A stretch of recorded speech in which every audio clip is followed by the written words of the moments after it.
Hello, my name is Jason and welcome back to another Bible story.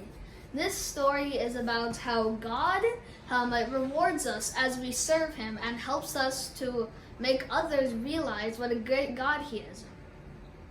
And there's a memory verse that I want you to remember throughout the story, and which will make more sense as we read through. It's taken from Acts chapter 2, verse 17.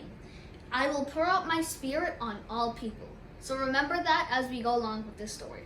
And without further ado, let us begin. The city of Jerusalem was spilling over with people.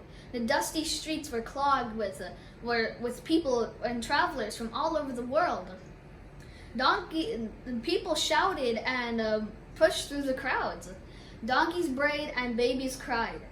Many people, thousands of people, were in Jerusalem from all over the world to celebrate the feast of the Pentecost.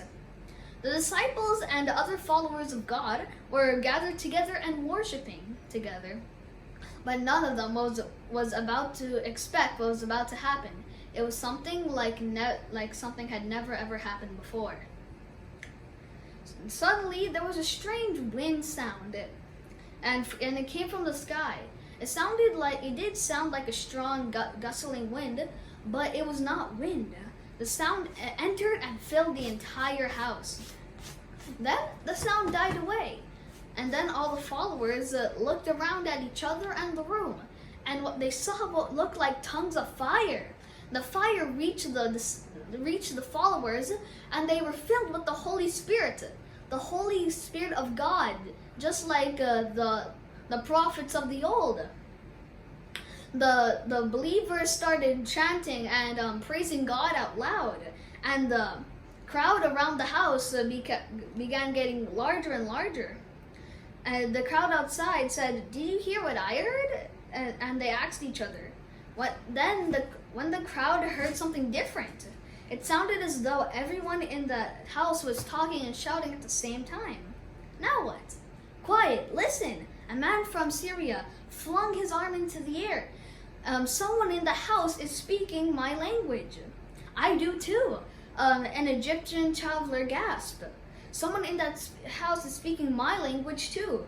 Nonsense. A rough voice spoke up. Those people in that house are just drunk. Drunk, drunk, drunk. Some unruly characters chanted. Peter and the other apostles came out the house.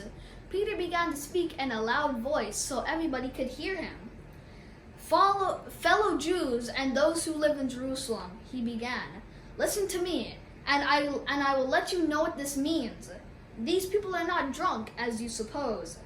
Peter then told them all about God and how Jesus had died from their sins and how he rose again and went into heaven.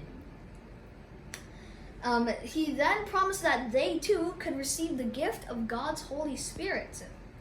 The people listened very carefully to what Peter had to say, and then many of them started to believe in God and the Holy Spirit.